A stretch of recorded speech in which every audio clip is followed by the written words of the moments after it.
Hey, good morning, everybody. Happy Tuesday. It's Tom. September is here, which means I hope that some cooler weather is coming. It's my favorite time of the year, pumpkin spice accepted. And of course, we do have, I think, fall football coming up. I'm hopeful. It's also in September is the time we celebrate National Kinship Month. Gives us an opportunity at the agency to highlight the value and the worth and the contributions of individuals in the extended family, and that includes fictive kin, individuals who have connections with children and can step in and care for those children when their parents have some kind of dysfunction or incapacity that doesn't allow them to be safe parents. We're celebrating this month in a number of ways. One of which is we're having a number of seminars or webinars, excuse me, every Thursday for kinship caregivers, and I'll kind of go over those. September 3rd is on the importance of self care. September 10th, understanding traumatic stress. September 17th, navigating the courts. September 24th, couponing and coin counting, because we know that when you take another child into your home, it's adds more financial burden. So we greatly appreciate those who provide kinship care, those who really make our dream of having the extended family step in and care for children when they need help a reality. It really This is the way in which we can make sure that children maintain emotional stability and or can be healthy emotionally despite the trauma that their family or their parents may be going through.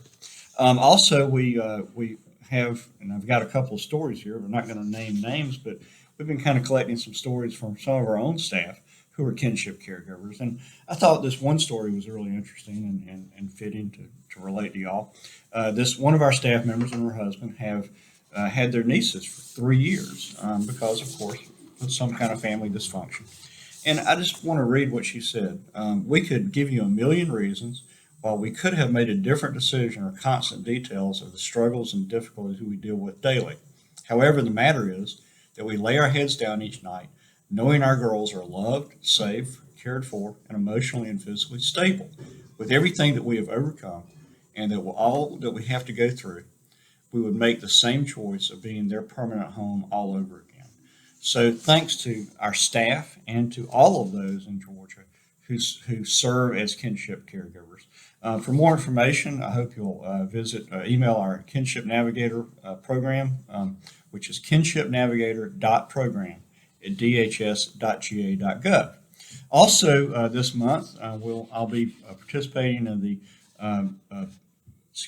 Prevent Child Abuse Georgia virtual conference on September 16th, and we'll be rolling out our new child abuse prevention plan. We have worked with stakeholders all over the state for many months now with our prevention section and with PCA Georgia and with many other stakeholders to get this together.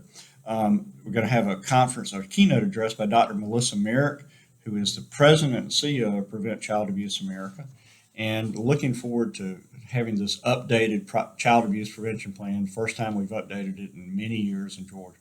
So really excited about rolling that out. On the OFI side, remember that PEBT is still open. We have issued about $190 million in the PEBT benefits, which, to remind you, provides replacement funds for those families whose children should have been receiving free and reduced lunch when school was closed, but who we're not getting those free and reduced lunches because of the pandemic closures. And so folks have until September 25th to apply for this. We really need to make sure that we are getting the word out. I know we're working with the community food banks, with the Department of Education, with local school systems to advertise that.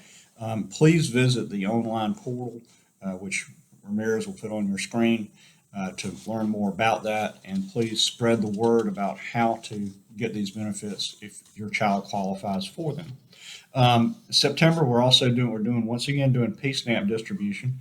PSNAP, of course, is our pandemic SNAP that's available while we have this public health emergency, and we certainly are still in the midst of the coronavirus pandemic as well as its economic effects.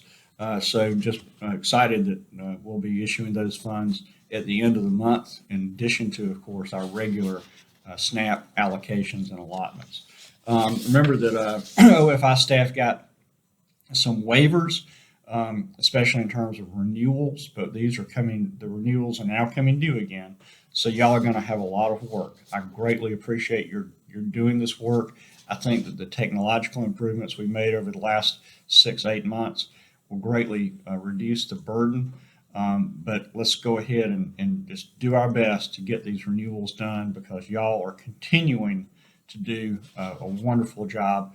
All of our program areas in OFI, ABD, SNAP, you name it, Family Medicaid, all over 90%. ABD hit an all-time, that's age blind and disabled Medicaid, hit an all-time timeliness high. So y'all are doing wonderful, wonderful work. TANF got 100% timeliness for 2 consecutive weeks. Greatly appreciate everything that each of you is doing. And I'm headed down, or not headed down, I'm virtually headed down. Going to have a virtual meeting today, a teleconference with some of our staff in the Middle Georgia area. We had there was a tragic death of a child who apparently had, of course, not been in school because of the pandemic for since school closed down. Apparently, had been isolated and passed away, and apparently under very very questionable and significant circumstances of neglect, for which the mother has been charged, as I understand, with a serious crime. Want to going to talk today with our staff about how they are doing everything they can, and that we support them, and that we want them to know that that the idea for them is to keep plugging away, keep working hard, keep our connections with the local community. We can only respond to reports that we get, and certainly in this time of the pandemic, the number of reports we're getting have reduced because one of our main reporting sources is teachers and educators and those who work with children on a daily basis. But as long as we keep doing our job, we will well serve the people and the children of Georgia. And so I'm just going to emotionally support them. We know that our staff care so much about the children they serve that if a child passes away or suffers some sort of abuse or neglect, no matter whether, what the reason was or what the cause, we know that it affects our staff emotionally. So we're here to support you in that. So we're going to do that today. Hope everybody has a wonderful week. I hope we do have some cooler weather coming along, and I hope to see y'all again next Tuesday. Thanks.